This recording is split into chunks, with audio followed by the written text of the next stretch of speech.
Bueno, creo que ya se escucha. ¿Ya se escucha, chicos? Se ve súper naranja. ¿Ya viste? A ver.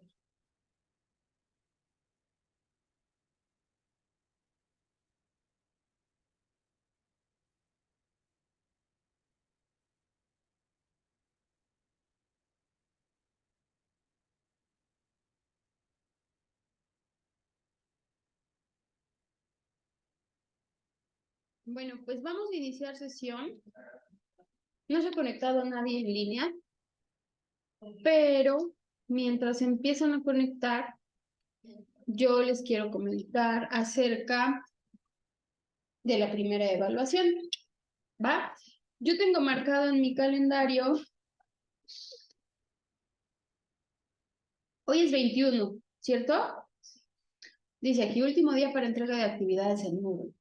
Nosotros no hemos tenido actividades, entonces por ahí no tenemos tema. Pero bueno, aquí me marca el 28 de octubre como fin y evaluación del bloque 1. Eso quiere decir que el otro sábado nosotros vamos a tener que evaluar el bloque 1. O sea, todo lo que hemos visto desde el primer día de clases hasta hoy. ¿Cómo vamos a evaluar ese primer bloque? Bueno, yo les voy a subir un cuestionario que ustedes lo van a ver en la plataforma. Aquí, en esta parte, donde dice, en esta pestaña que dice exámenes, ustedes van a ver un,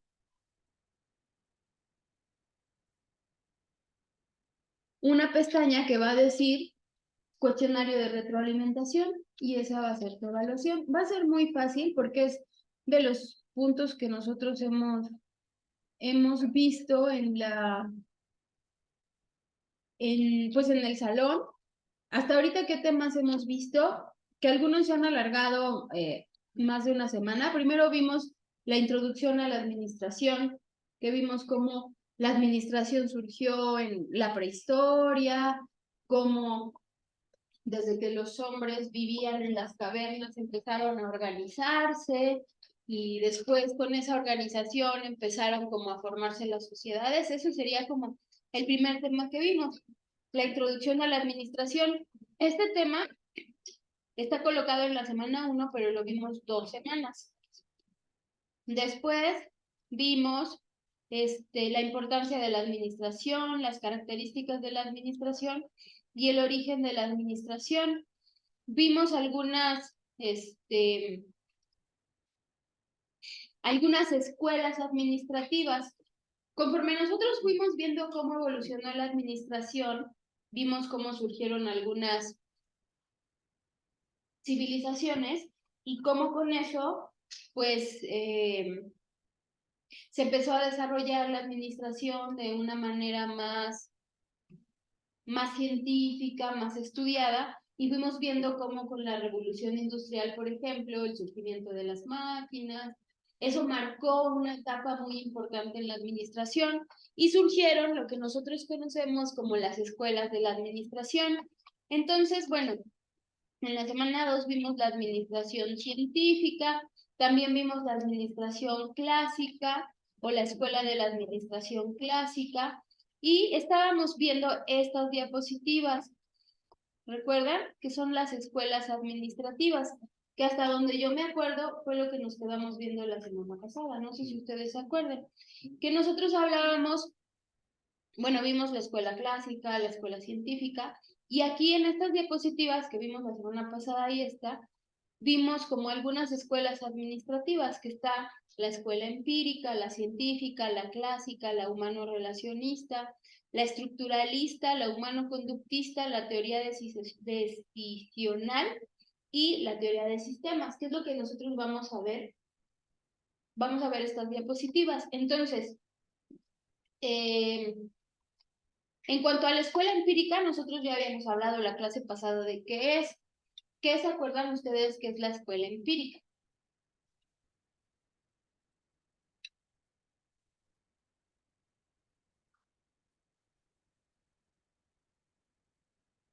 ¿Qué es algo empírico? ¿Qué es para ustedes algo empírico? Por ejemplo, hay gente que no sabe tocar la guitarra, pero la aprende a tocar solito, sin que nadie le enseñe. Eso se llama empirismo. El empirismo es lo que vas haciendo tú con la experiencia, no necesariamente porque alguien te enseñó. Por eso la primera escuela es la empírica, porque a lo mejor la gente empezó a organizarse, pero de manera intuitiva, sin que nadie les enseñara, y poco a poco empezó como a tomar forma. Entonces, a lo mejor esta escuela, muchos autores ni siquiera la mencionan, ¿saben? Empiezan a hablar desde la administración clásica y la científica, y esta ni siquiera la toman en cuenta. Sin embargo, claro que existió, porque el origen de la administración, cuando a lo mejor nosotros nos estábamos organizando en grupos o en pequeñas sociedades o en pequeñas comunidades, eso podría ser también tomado en cuenta como administración empírica, ¿va? Entonces, esta escuela es considerada de poco valor para los administradores precisamente por el empirismo, porque es algo no científico, no fundamentado. Representantes de esta escuela, Ernest Day, los administradores profesionales afirman que la administración no se puede basar en el empirismo, sino más bien que debe ser algo que pues tiene que ser estudiado y basado en técnicas, ¿ok? Aunque la experiencia es importante para esta escuela, muchos autores después de esa escuela empírica nos dicen que la experiencia es importante, sin embargo no es suficiente, que nosotros debemos tener algo más que la experiencia. La escuela de la administración científica ya la habíamos visto. Si nosotros quisiéramos nombrar a un autor que resalte en la escuela científica, hablaríamos de Frederick William Taylor, ¿ok? Él fue fundador de la Escuela de la Administración Científica. ¿Cómo surgió esta escuela? Pues después de que empezaron a surgir pues la industrialización y las fábricas, y se necesitaba que se perfeccionara la mano de obra dentro de las fábricas. Entonces, como padre de la administración o como precursor de la administración científica, Taylor. También vimos la Escuela de la Administración Clásica, ¿ok? ¿Qué recuerdan de la Escuela de la Administración Clásica?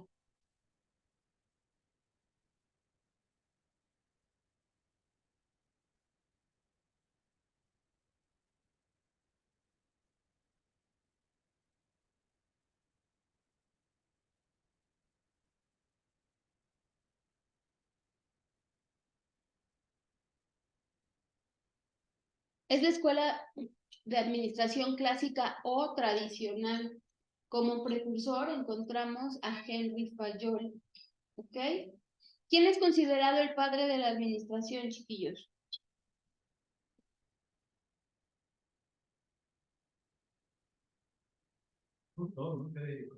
Taylor y Mayor. Taylor es el padre de la administración científica, ¿va? Y es considerado también como el padre de la administración. Y Henry Fayol, pues él es como el de la administración clásica. También fue ingeniero. Él, él nos habla de que dentro de la administración hay 6 funciones básicas que llevan a cabo las empresas, que son funciones técnicas, que están relacionadas con la producción, funciones comerciales, que tienen que ver con la compra y venta, funciones financieras, funciones de seguridad, funciones contables, funciones administrativas, ¿ok? Entonces, si se dan cuenta, aquí están, identifica y se lleva a cabo incluidas funciones técnicas, que aquí irían una, funciones comerciales, funciones financieras, funciones de seguridad, funciones contables y funciones administrativas. Dentro de las técnicas están las relacionadas con qué método técnica tú utilizas para generar un producto. Es decir, yo prendo mi máquina de jabones y en esa máquina, pues hay una parte de la máquina que corta los jabones, y nosotros en esas funciones técnicas, quien se va a hacer cargo de esa área de producción debe saber utilizar la máquina. Las funciones comerciales son las que involucran el proceso terminado para la venta, perdón, el producto terminado para la venta. Entonces son funciones de compra y venta o de cambio de productos. Las funciones financieras son las que abarcan operaciones, es decir, la compra y venta, pues es vender mi producto. Pero las financieras abarcan todas las operaciones que tengan que ver con que se mueva dinero en la empresa. No necesariamente la compra y la venta. Cuando tú compras, obviamente sale dinero de tu empresa, es un gasto. Cuando tú vendes, entra dinero a tu empresa, pero hay otras muchas formas en las que financieramente se mueve dinero en una empresa. Tú puedes invertir, puedes incluso rentar un inmueble, puedes, o sea, hay muchas formas en las que entra o sale dinero. Puedes invertir en acciones, por ejemplo. Puedes dejar que otras personas inviertan en acciones en tu compañía y esas son funciones financieras. Las funciones de seguridad están relacionadas con la protección de los bienes y de las personas y también con que haya un entorno que le genere seguridad a las personas. Las funciones contables son las funciones que comprenden la realización de inventarios, los egresos, los ingresos, los balances, los costos, las estadísticas, y las funciones administrativas son las que realizan los jefes al desempeñar cualquiera otra de estas 5 funciones. Eso quiere decir que las funciones administrativas incluyen todas estas que mencionamos arriba, ¿ok? Entonces, Henry Fayol dice que de estas 6 funciones, la mayor parte de su obra, él describe las funciones administrativas y nos habla de que la función administrativa es ejercida por los jefes. Incluso hay una definición de administración que nos dice que administrar es hacer que otros hagan por ti. ¿Por qué creen que administrar sea hacer que otros hagan por ti?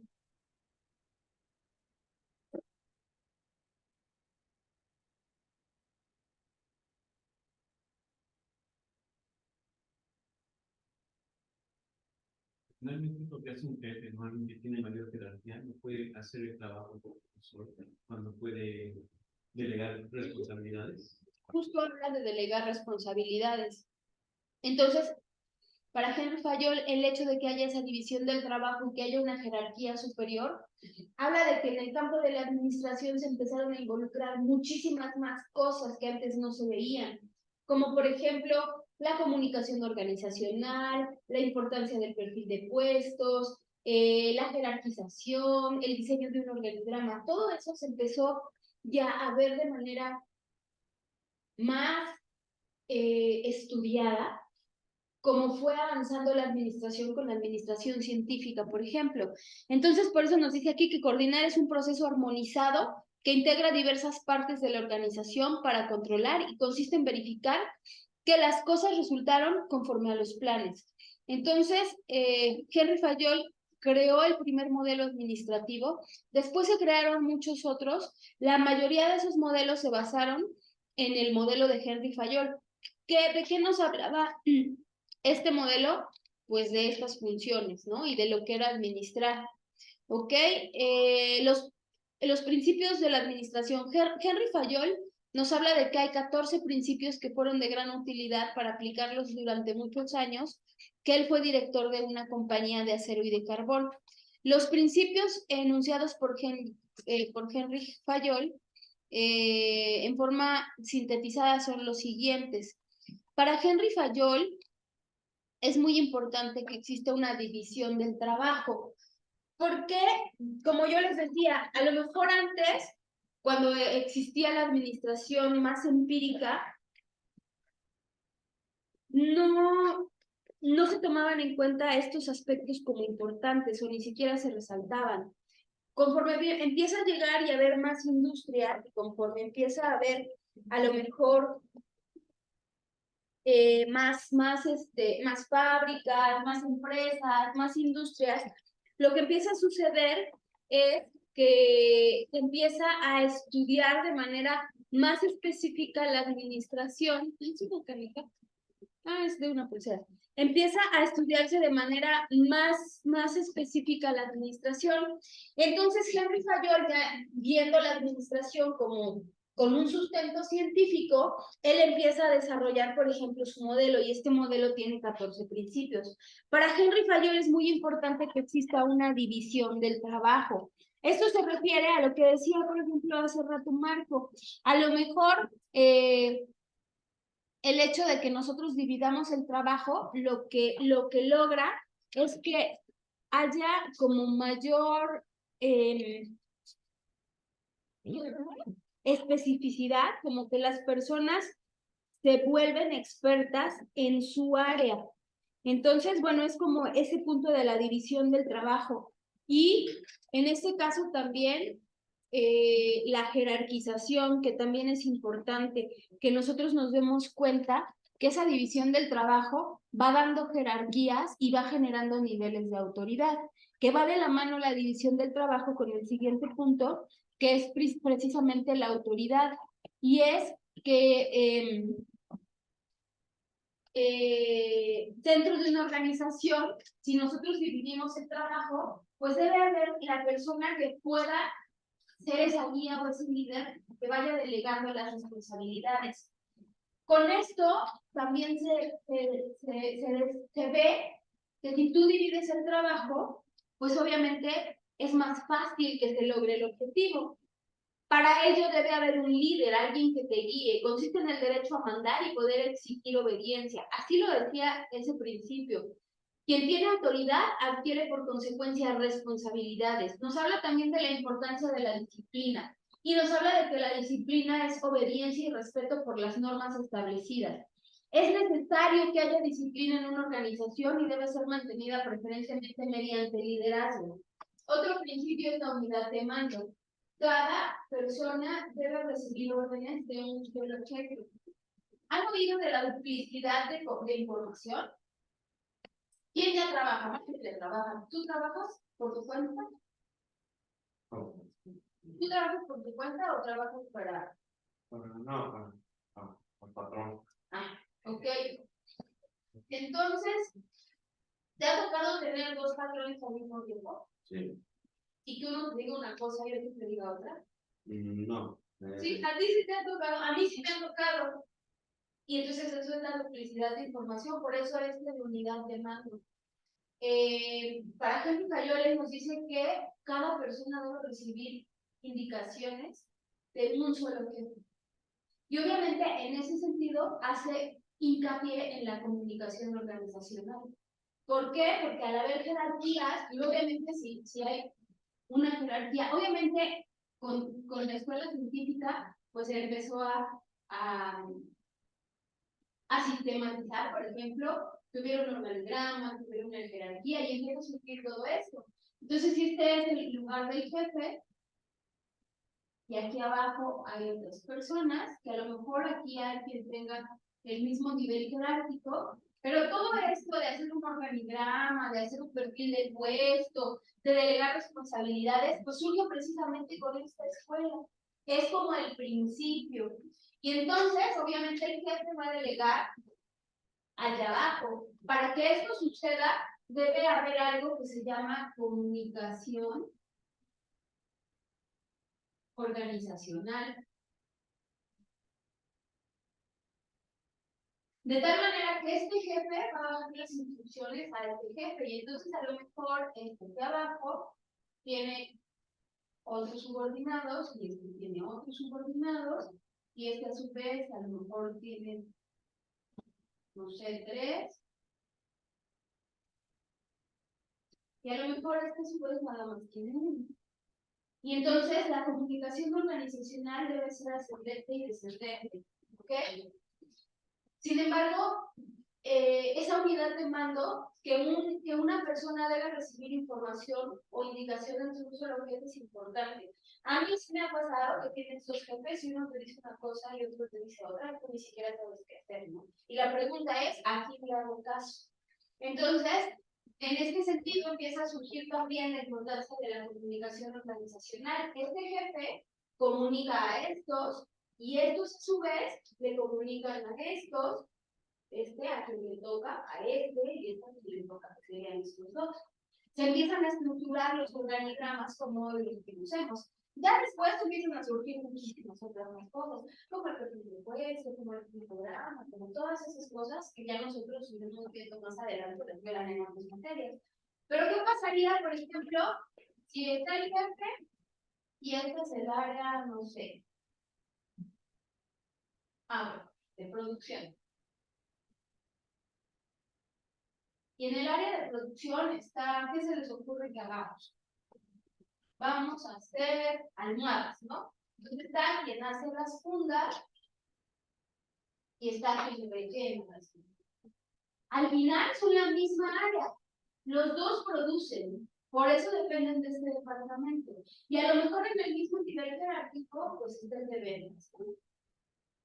Y en el de ventas, pues a lo mejor está ventas a mayoristas, ventas a minoristas, y a lo mejor que sea publicidad. ¿Va? Entonces, ¿qué pasaría si el de producción le da instrucciones al de ventas minoristas? Y al mismo tiempo él le da instrucciones, ¿no? Que llegue el de producción y le diga, oye, ya hice estas fundas, y entonces ahora como les puse doble hilo, ya no las vendas en 100 pesos, quiero que las vendas en 150. Y entonces este de aquí le dice, no, es que no podemos hacer eso, tú tienes que venderlas en 100 pesos. Entonces, al final, esa duplicidad genera confusión e inestabilidad en las personas dentro de la organización. Entonces, esa unidad de mando es que cada persona debe recibir indicaciones de un solo jefe. Al final, si se quiere cambiar el precio de las fundas porque utilizaron un material que fue más costoso, la comunicación tendría que ser de aquí hacia acá y de aquí hacia acá en los escalones correspondientes, es decir, ellos se comunican aquí y este le comunica a este. No puede ser que este se brinque hasta acá. Eso es la multiplicación organizacional y eso surge también con esta cientificidad de la escuela administrativa. A eso se refiere la unidad de mando. ¿Por qué es importante? Pues porque de ahí se empieza a desarrollar la administración como nosotros la conocemos el día de hoy. ¿Ok? La subordinación del interés particular al interés general. Quiere decir que, bueno, obviamente, dentro de una organización existen subordinados y cada subordinado pues tiene intereses personales. ¿Por qué van a trabajar las personas a una empresa? Pues porque necesitan dinero, ¿no? Pues yo trabajo por eso, porque me gusta. Pero entonces, ese es el interés particular. Pero asimismo, cada miembro de la organización debe relacionar ese interés de este y de este con el interés de toda la organización. Y entonces se van a ir coordinando tus intereses particulares, pero deben ir caminando también con los intereses de la organización. Es decir, yo trabajo en una empresa donde se hacen almohadas porque necesito trabajar, pero al mismo tiempo sé que el objetivo de la empresa es, no sé, a lo mejor en cuanto a ventas, incrementar mis ventas, pero en cuanto a publicidad, que mi marca sea cada vez más conocida. Entonces, ¿cómo voy a hacer yo que mis ventas suban? Pues teniendo un producto de calidad y a un buen precio. ¿Eso dónde sucede el producto de calidad? Pues en producción. Pero ¿dónde sucede a lo mejor el buen precio? Pues aquí, porque la calidad de tu producto lo avala. Y que conozcan tus productos, sucede en mi publicidad. Entonces, aunque yo tengo mi fin común, mi fin personal, también trabajo por un fin de la organización. ¿Ok? Entonces, subordinación del interés particular al interés general. Debe existir subordinación constante de los intereses de los individuos o pequeños grupos hacia los intereses de la organización. La subordinación puede lograrse mediante acuerdos justos, equitativos y un buen ejemplo de los superiores, ¿ok? La remuneración del personal. Obviamente, con el desarrollo de la escuela científica, también empezaron a cambiar las condiciones laborales de las personas, porque antes las condiciones laborales no eran buenas. La gente trabajaba mucho por un por un sueldo no muy bien pagado, en condiciones no tan bonitas, y entonces esto empezó a hacer que cambiaran las condiciones laborales. ¿Ok? Bueno, la remuneración del personal debe establecerse un sistema de remuneración económica que sea justo, que sea satisfactorio para el personal y para la organización. Es como si tú estás en el área de producción y quieres ganar igual que tu jefe. O sea, si tú eres el que hace las fundas, ¿vas a ganar igual que tu jefe de producción? Pues no, porque las responsabilidades del jefe de producción son todavía más exigentes que las que requiere tu puesto. Ojo, hay algo que hoy ha cambiado con el esquema de ventas o del pago, de que te dan un sueldo base y tú recibes una comisión. Y ha pasado que hay gente que supera el sueldo de su jefe por mucho, solo vendiendo. Pero eso fue como también paulatino, ¿no? Con el nuevo esquema en el que si tú trabajas solo por comisión, porque hay quien no tiene un sueldo base o su sueldo base es muy chiquitito, pero su sueldo ya ganándose su comisión, pues sube. Y entonces es ahí donde empieza a tener también mucho enfoque y mucho estudio el área de las ventas, porque las ventas se estudian también desde la psicología de los seres humanos. Entonces hay quien gana más que su jefe vendiendo, por ejemplo. Entonces esos esquemas también empezaron a tener esa transformación desde aquí. Y por ejemplo, también el hecho de que tú tengas un equipo de trabajo y tu equipo de trabajo gane vendiendo y que tú ganes por lo que ellos vendan, hace que tú los motives, ¿no? Pero hay esquemas donde el jefe no gana comisión de lo que vende su equipo, y hay esquemas en los que sí. La centralización es encontrar el grado de relación óptima para centralizar y descentralizar la autoridad, es decir, tiene relación con lo que decíamos aquí, con la unidad de mando. Cada persona debe recibir órdenes de un solo jefe. Sin embargo, no existe solo ese jefe. Por ejemplo, en el caso del jefe de productividad o el jefe de ventas, arriba de él hay otro jefe, ¿no? Entonces, encontrar el grado de relación óptima para centralizar o descentralizar la autoridad. La jerarquía constituye una serie de jefes, desde el que ocupa el puesto más alto hasta el más bajo, formando una cadena escalar de autoridad de comunicación suficientemente clara, la cual no será obstáculo para estimular la comunicación horizontal cuando sea benéfica y para lograr una rapidez en las acciones. El orden, en este sentido, señala que el orden debe ser en cuanto al tema material y al social. El orden material, un lugar para cada cosa y cada cosa en su lugar. Incluso con respecto a esto, después empezaron a desarrollar muchos modelos. Existe un modelo japonés que tiene que ver con el orden para optimizar, que es el de las 5 S, por ejemplo, ¿no? Y te habla precisamente de tener todo limpio en su lugar, de limpiar tu área justo inmediatamente después de que tú la utilizas, como cosas así que son las 5 S. Pero bueno, el orden señala el orden material y el orden social. El material es que cada cosa esté en su lugar y un lugar para cada cosa. El orden social, un lugar para cada persona y cada persona en su lugar, que quiere decir y habla de la jerarquía.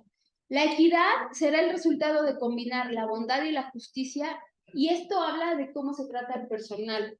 ¿Por qué se hizo hincapié en este punto? Porque las condiciones laborales antes no eran bonitas, ¿ok? Entonces, bueno, aquí nos habla, por ejemplo, de algo que se conoce como proceso administrativo. ¿Ya habían oído del proceso administrativo? ¿Sí? Hay autores que lo manejan en 4 pasos y autores que lo manejan en 6. Estas son funciones administrativas. Para Henry Fayol y para muchos administradores, que de hecho es algo que nos critican a los administradores, dentro de las funciones administrativas, una muy importante es la planeación, pero no tengo con qué mostrar. Una función muy importante es la planeación, pero hay autores que antes de la planeación manejan un escaloncito abajo, ¿no? Que sería la previsión. Y hay autores que integran las dos en una, porque cuando tú planeas, también estás haciendo una previsión o previendo. ¿Okay? Pero bueno, esta función administrativa, la de la planeación, es una función, yo les decía, por la cual muchas veces nos critican a los administradores y dicen que somos los buitres porque nos la pasamos planeando. ¿Habían oído eso? Y a los contadores, que son los bueyes porque se la pasan cargando y abonando, ¿va? Es como un chiste entre administradores y contadores. ¿Va? Algunas de las funciones administrativas importantes es la planeación. Hay autores que antes de la planeación manejan otra función que es la previsión. Incluso cuando nosotros veamos lo que es el proceso administrativo, vamos a ver que estos autores empezaron a desarrollar un proceso donde nos dicen que toda organización es importante que planee, que organice, que dirija,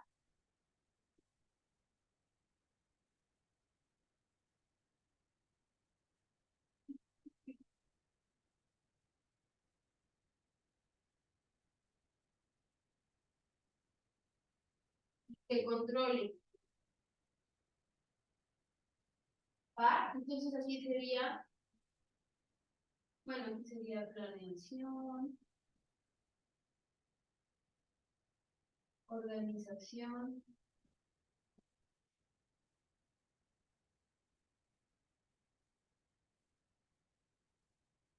dirección y control. Entonces, con todo esto, lo que empieza a surgir es el proceso administrativo como lo conocemos hoy.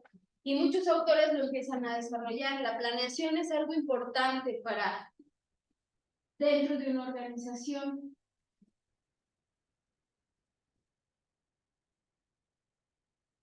Muchos autores manejan el proceso administrativo en estos 4 pasos, que son planeación, organización, dirección y control, pero hay autores que le metieron otros pasos en medio, como previsión, planeación, organización, integración, dirección y control. Lo van a encontrar de las dos formas. En lo particular, yo congenio con el proceso administrativo con estos 4 pasos. Bueno, aquí nos habla de las funciones administrativas. Nos dice, de acuerdo a los autores, que existen funciones administrativas y Henry Fayol nos maneja el proceso administrativo en 5 pasos. ¿Ok? Crons y Urwig nos manejan, por ejemplo, Henry Fayol nos maneja previsión, mando, coordinación, y van a ver el proceso como en diferentes funciones, con diferente número de funciones, ¿no? Y por ejemplo, O'Donnell nos lo maneja en 5 pasos, Terry en 4, Reyes Ponce en 6, que Reyes Ponce es un autor como ya más conocido, pero más cercano como más contemporáneo, pues. Francisco J. Laris, perdón, en 5 pasos, y José Antonio Fernández en 3, ¿ok? ¿Qué nombre le da cada uno a estos procesos?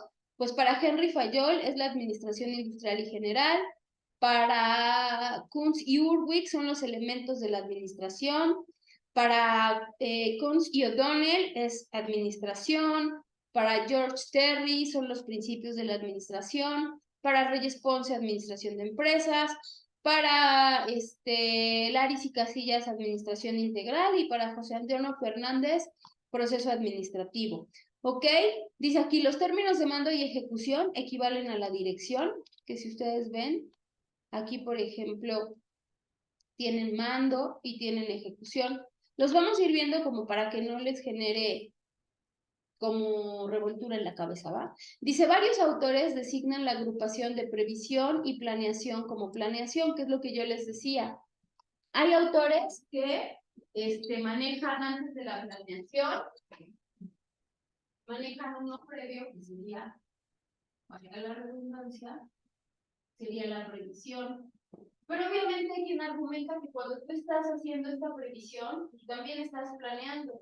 Es decir, esta etapa de la administración, el planear, es cuando tú tienes todo aquí en tu cabecita. O sea, tú estás estructurando y estás planeando. Es como cuando nos vamos a ir de vacaciones.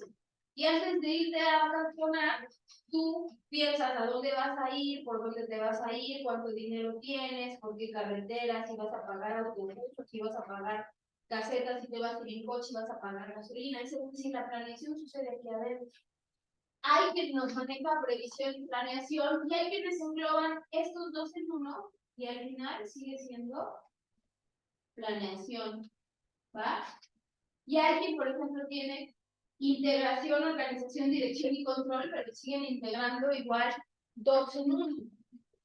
Yo congenio con la idea de que previsión y planeación, al final, pues es lo mismo. Yo también la integraría solo en planeación.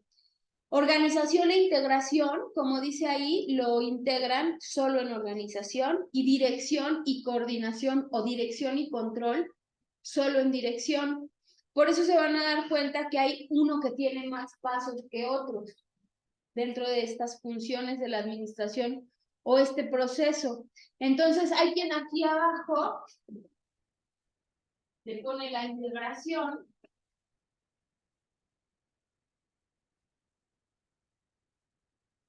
Pero al final estos dos pues son también organización. Y estos dos como control. Entonces ustedes pueden encontrar el proceso administrativo de muchas formas, de acuerdo al autor. Lo pueden encontrar en 6 pasos, lo pueden encontrar en 3 pasos, o lo pueden encontrar a lo mejor con planeación, organización, dirección y control en 4 pasos, que sería otro.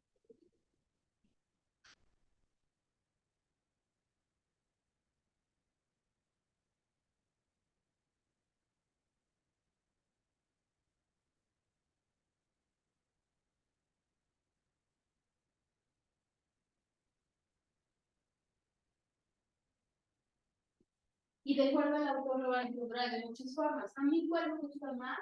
A mí me gusta más este. Porque yo sí creo que no se puede explicar que la organización no control. Yo sí creo que debes planear. Ya que lo planeaste aquí, ahora lo organizas, ya le echas lápiz, lo vas estructurando. Ya que lo organizas, le echaste lápiz, ahora lo echas a andar, lo diriges y ya aquí puedes ver qué funcionó y qué no funcionó para llegar al control. Y si ves que algo no funcionó, pues vuelves a empezar. ¿Va? Entonces, lo van a encontrar como de muchas formas, de acuerdo a muchos autores. Y es lo que nosotros conocemos como proceso administrativo. ¿Ok? Sin embargo, todos, si ustedes se dan cuenta, les puse como varios ejemplos, porque aquí se van a dar cuenta que muchos autores lo manejan en 5 pasos, 6 pasos, 4 pasos, 3 pasos. Pero todos los autores coinciden en que forzosamente debe haber control. Entonces, y eso lo dicen más adelante aquí, dicen, varios autores designan la agrupación de prevención y planeación solo como planeación, la de organización e integración solo como organización, y la de dirección y control o coordinación solo como dirección. Todos coinciden en señalar como última función la del control. Obviamente, ¿para qué nos sirve que exista esa fase, la del control?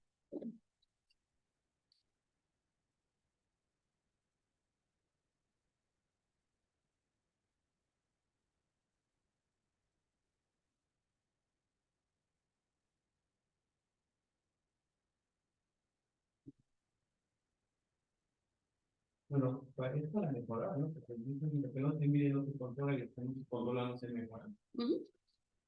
Al final es para mejorar. Volvemos al ejemplo de las almohadas. Debe haber una fase de dirección donde ya lo echaste a andar y ya que lo echaste a andar puedes verificar y controlar, ¿no? ¿Para qué? Lo que no se mide no se controla y lo que no se controla no se mejora. Entonces dice, bueno, todos coinciden en señalar como la última función la del control. Nos habla también dentro de estos principios, que aquí se brincó un poquito, estos acuérdense que son los principios de la administración. Dentro de estos principios de la administración, cuando nosotros llegamos al principio del orden y de la equidad, es que empiezan a surgir estas funciones administrativas. ¿Ok? Otro principio de la administración que es importante y que antes no se tomaba en cuenta es la estabilidad del personal. ¿Qué esto quiere decir? Como les decía, hace mucho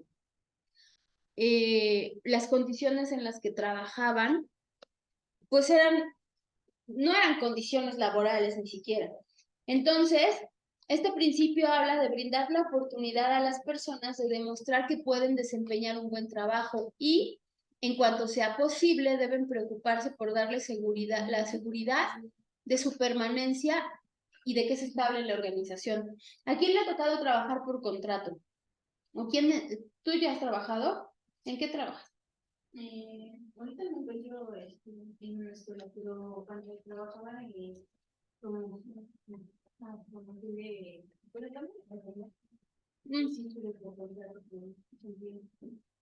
Ok. ¿Y solo había esa plaza de contrato o de honorarios? Pues no, nada más era de lugar. Ah, de honorarios, o sea, de que tienes un contrato por tiempo determinado, te pagan y en cualquier momento, o generabas antigüedad.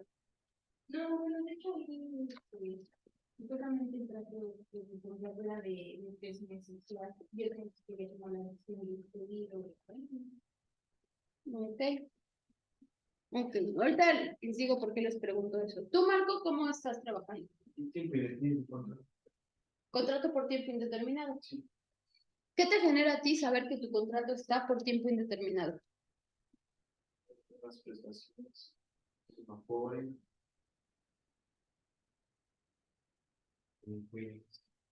yo puedo percibir si en caso de que me dieran de baja en la remuneración que es Tu liquidación. liquidación. O finiquito. Ok. ¿Siempre estuviste así contratado? Sí, he tenido muchos trabajos en los cuales siempre he buscado un poquito de estabilidad y busco tiempo indefinido. ¿Nunca has estado contratado por tiempo determinado? No. Que sea por 3 meses. Ok. ¿Por qué les pregunto esto? Porque esto nos habla también de la estabilidad del personal, que tú le brindes al personal la seguridad de que su trabajo va a permanecer, le da tranquilidad, porque acuérdense que hablamos en una clase de las necesidades básicas de los seres humanos, ¿se acuerdan? La necesidad, la de hasta abajo, la primera, nos habla de cubrir necesidades básicas, que son más bien como instintivas, como comer, dormir, ir al baño, incluso la sexualidad, pero desde lo más primitivo. El siguiente escalón nos habla como de una seguridad y una estabilidad, luego la pertenencia, luego el reconocimiento y luego la satisfacción total, ¿no? O la autorrealización. Pero dentro de esa pirámide de las necesidades, el hecho de que nosotros sintamos que estamos en un lugar seguro, nos genera precisamente, valga la redundancia, esa seguridad, esa tranquilidad de que tú sabes que tu trabajo va a estar mañana.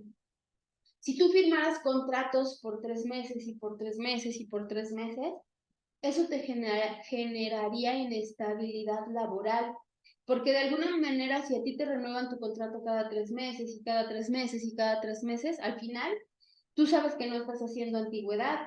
Si tú quisieras cobrar un finiquito, pues sí tendrías como un tema ahí porque no estás haciendo antigüedad. Incluso hay empresas donde cada vez que te van a renovar contrato te dejan descansar 15 días.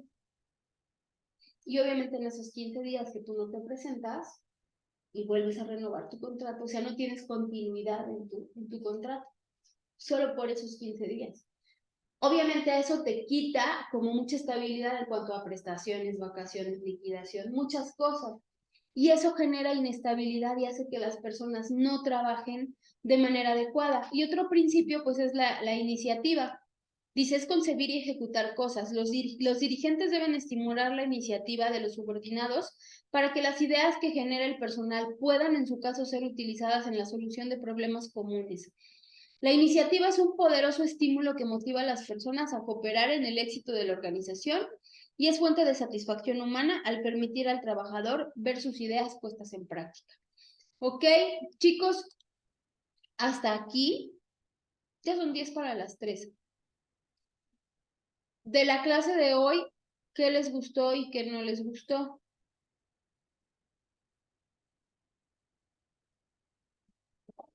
¿Eh? Ok. ¿Con qué te quedas? ¿Qué entendiste de la clase de hoy? Lo de la emisión de transmisión. Tienes que organizar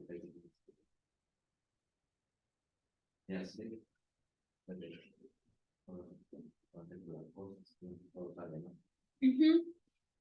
Eso que está ahí de todos esos pasos, pues es el proceso administrativo como lo conocemos. A mí me generaba mucha confusión y me hacía bolas, porque si hay como, o sea, 4, 6, 3, pero obviamente si nosotros lo entendemos así, hay autores que lo manejaron en 6 pasos, hay autores que lo manejan en 3, hay autores que lo manejan en 4, pero al final es lo mismo. Si ustedes ven la previsión y la planeación, yo sí la integro en un solo paso, porque tú estás previendo, pero finalmente estás planeando también.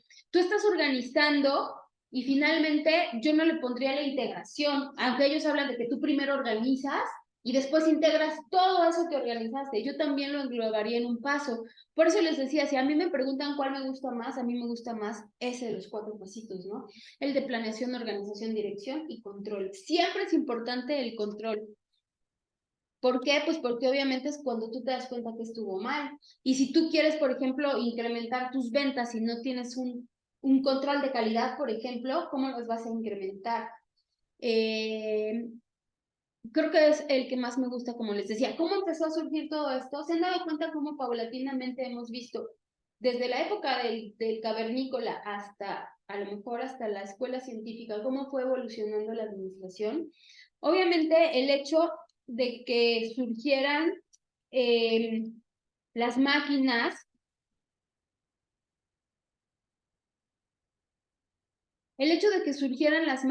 pues hizo que la administración cambiara. Ojo, y algo importante también, en los años 80 también hubo un cambio muy marcado dentro del tema de la industria, de la administración. ¿Por qué creen que los años 80? ¿Qué pasaba en los años 80? Es como el inicio de la nueva era cibernética, la tecnología. Entonces, esto también marcó un cambio, donde cambió la publicidad, cambió la nueva perspectiva de ver las ventas. Antes, ustedes se hubieran imaginado, y creo que con lo que hemos vivido últimamente, todavía tuvo más auge. Yo, por ejemplo, cuando a lo mejor iba en la uni, yo no me hubiera imaginado que yo hubiera podido comprar algo desde China para acá. ¿Ustedes se lo hubieran imaginado? Y hoy compramos cosas de China que vienen de China. O sea, no porque yo vaya a la tienda y decían, ay, voy a las importaciones mundiales. Yo me acuerdo que había una tienda en Plaza Dorada, ¿no? Y había muchos productos chinos. Hoy tú puedes comprar lo que te imagines de cualquier parte del mundo por medio de una plataforma. Entonces, eso también fue un cambio en el mundo de la administración y en el mundo de la publicidad y en el mundo de las ventas. Obviamente, al generarse ese cambio, pues lo que hace es que tenga que cambiar, este es mi video, espérenme, lo que hace es que tenga que cambiar como toda la perspectiva que se tenía de lo que se concebía como las ventas tradicionales, y entonces empieza a haber, como les decía, una transformación en ese mundo. Les voy a compartir un video que dura bien poquito, dura casi 3 minutos, 2 minutos y cachito.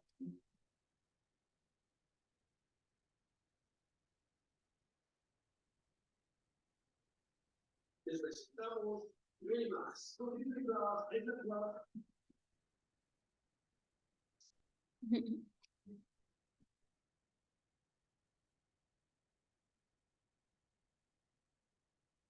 Ya lo he empezado a ver.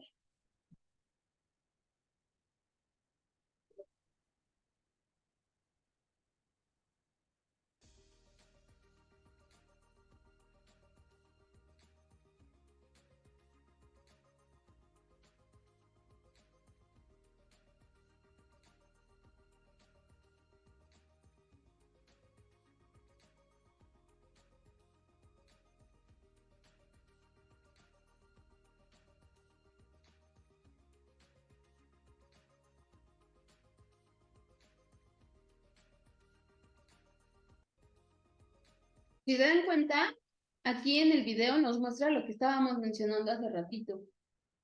O sea, la administración está con nosotros desde que somos el cavernícola.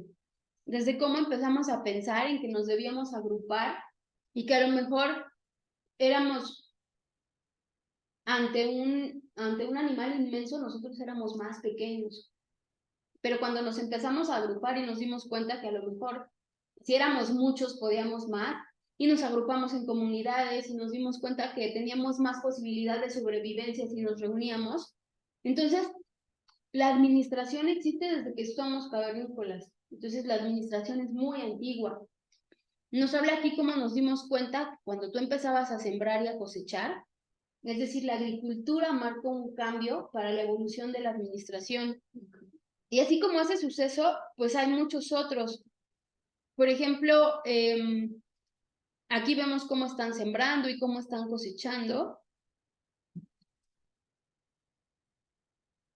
Y aquí vemos, por ejemplo, cómo fue la evolución de muchas de las civilizaciones, ¿no? Nos habla, por ejemplo, del invento de la rueda. ¿Cómo es que eso pudo haber cambiado la historia? Y sin embargo, así es, nos habla de cómo los seres humanos siempre estábamos buscando dejar registro de lo que vivíamos y de lo que hacíamos y de nuestra historia. En esta parte del video nos dice cómo es que pues nosotros siempre tratábamos de dejar ese registro. Dice, en la época de los sumerios se establecen los primeros registros escritos para que alguien más los conociera. ¿Cómo es que ellos empezaron a desarrollar una escritura y cómo es que nosotros tratamos de descifrarla? Si nosotros nos damos cuenta, bueno, ahorita se los pongo completo, pero se los regreso otra vez. Nos quedamos acá.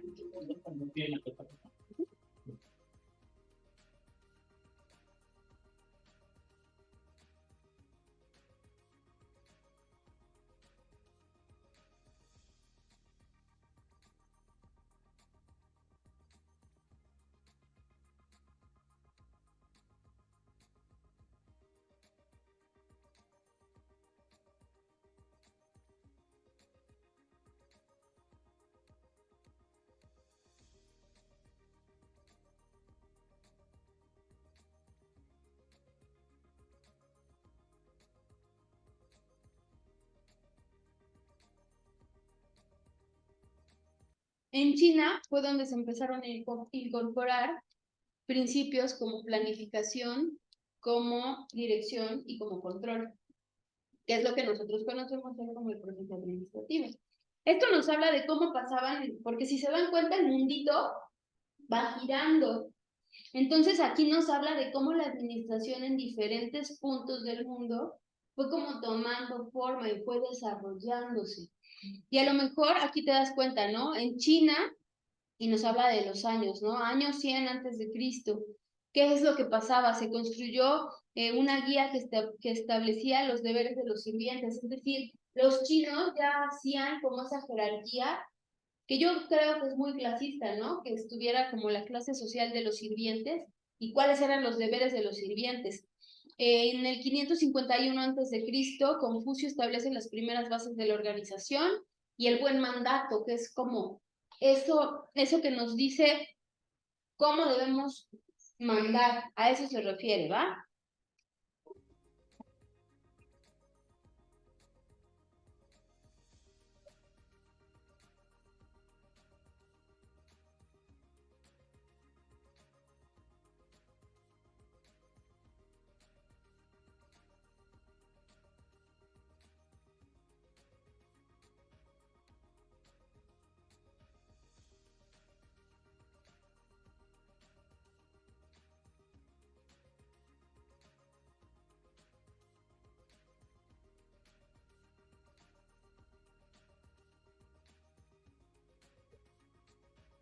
Vamos.